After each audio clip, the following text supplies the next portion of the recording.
Do you ever feel like you're just spent? Like you're running on a treadmill, putting in all the effort but getting absolutely nowhere? What if I told you the reason you're so exhausted and frustrated isn't because you're not trying hard enough? It's because you've been fighting a battle you were never meant to win. You're at war with reality. You spend so much energy trying to change things you have no command over. Things like what other people think of you, something stupid you did yesterday, the gridlock traffic on your way to work, or the swings in the global economy. The vast majority of what drains your focus, your hope, and your power is not and never will be under your control. But there is one area where your power is total. One piece of sacred ground that, once you learn to master it, gives you control over everything that actually matters. That's what this video is all about, tapping into the core of Stoic wisdom. We're going to uncover how to stop wasting your power on the uncontrollable and redirect it to the single most important thing you truly own: your own mind.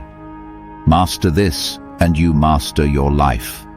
From a young age, we're taught to want things, to chase them, and to bend the world to our will. We're conditioned to believe that happiness comes from forcing things to go our way. Get that promotion, win that argument, get the validation you crave, lock down the perfect future. We live under the grand illusion that if we just push hard enough, the world will eventually give us what we want. But this chase is the source of almost all our anxiety and suffering. The Roman emperor and Stoic philosopher Marcus Aurelius wrote in his private journal, "You have power over your mind, not outside events. Realize this, and you will find strength." For arguably the most powerful man in the world to admit that outside events were not under his command is a huge lesson. He knew that our peace isn't destroyed by events, but by our own desperate and doomed attempts to control them. Think about the last time you got really frustrated. Was it the event itself, or your reaction to it? Someone cuts you off in traffic. The event is neutral, it's just a car changing lanes. But the internal story you tell yourself, that you were disrespected, that the driver is a jerk, that your day is now ruined, that's what creates the anger and stress. As the Stoic philosopher Epictetus said, man is not worried by real problems so much as by his imagined anxieties about real problems. We suffer because we've tied our well-being to things that are fundamentally unpredictable. We've made our inner peace a slave to the outside world. This is the battle you can't win. But the Stoics offer us a way out, a way to declare a truce, walk off the battlefield, and find a peace that can't be shaken. It all starts with a principle so powerful it can reframe your entire life. The dichotomy of control. The dichotomy of control is the bedrock of Stoic practice. It's a simple but genuinely life-altering mental model. Epictetus, a man born a slave who became a legendary philosopher, laid it out with perfect clarity. He said, "Some things are in our control and others not. Things in our control are opinion, pursuit, desire, aversion, and, in a word, whatever are our own actions. Things not in our control are body, property, reputation, command, and, in one word, whatever are not our own actions." That's it. That's the master key. The entire universe of your experience can be sorted into one of those two baskets. In one basket, you have everything you can't ultimately control: your genetics, the weather, other people's choices, what people think of you, the past, the future, even the results of your best efforts.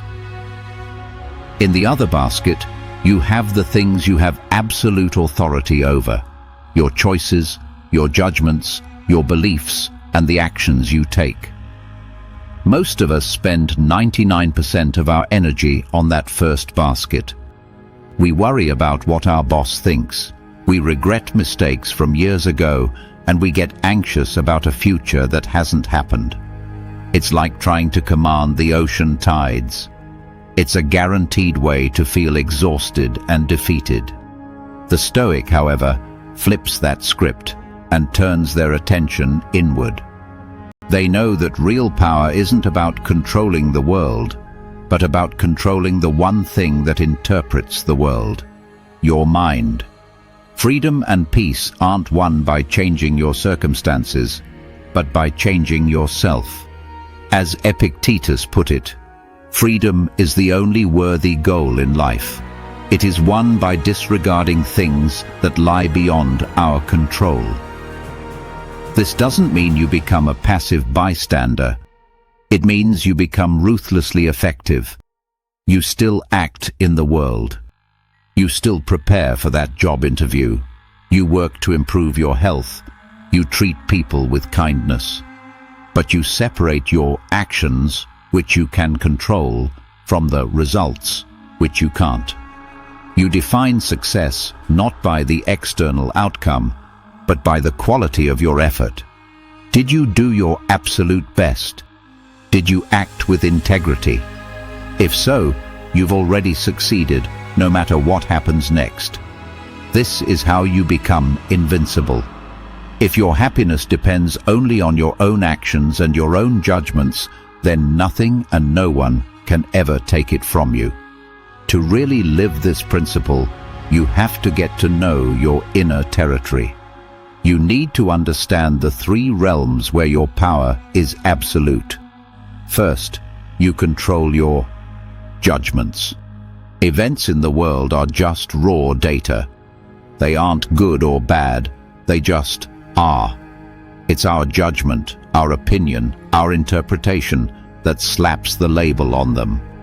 Marcus Aurelius wrote, "If you are distressed by anything external, the pain is not due to the thing itself, but to your estimate of it, and this you have the power to revoke at any moment."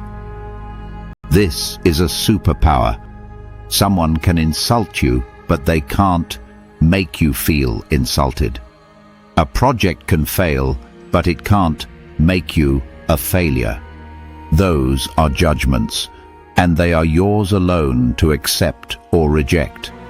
When you master your judgments, you become the architect of your own emotional world. Second, you control your actions. You can't control the outcome, but you have 100% control over the choices you make and the actions you take, moment by moment. You can't guarantee you'll get the promotion, but you can control the effort, integrity, and excellence you bring to your work every single day. You can't force someone to be nice to you, but you can always choose to respond with patience and understanding. The philosopher Seneca used the analogy of an archer. The archer controls the aiming, drawing the bow, and releasing the arrow. But once the arrow is flying, it's subject to the wind, gravity, and fate. The archer's job is to shoot well. The rest isn't up to him. Your job is to act well. Third, you control your will. This is your intention, your core decision to align your actions with your highest values. Epictetus called it your prohairesis, your faculty of choice. It's the inner director that decides what's truly important. You can choose to want what is good, to desire what is right, and to turn away from what is petty and destructive. Even when facing the most extreme circumstances, no one can force you to give up your will to be a good person. This is your inner citadel, the fortress that can never be broken into. Master these three realms, your judgments, your actions, and your will, and you'll find you have all the control you ever really needed. Understanding this is the first step, but living it takes daily practice. The Stoics weren't just thinkers, they were practitioners who who built mental tools to train their minds for resilience and calm. Here are 2 essential exercises you can start using today. First, the practice of journaling and reflection. Every morning or evening, take a few minutes and apply the dichotomy of control to your life. Write down what you're anxious about. Then, right next to each item, label it in my control or not in my control. Worried about a big presentation? You can separate what you can't control, like the audience's reaction or a technical glitch, from what you can: your preparation, your mindset, your practice. This simple act trains your brain to automatically sort your concerns, freeing up huge amounts of mental energy from pointless worry and redirecting it toward productive action. Second, practice the view from above. This is a powerful visualization Marcus Aurelius used.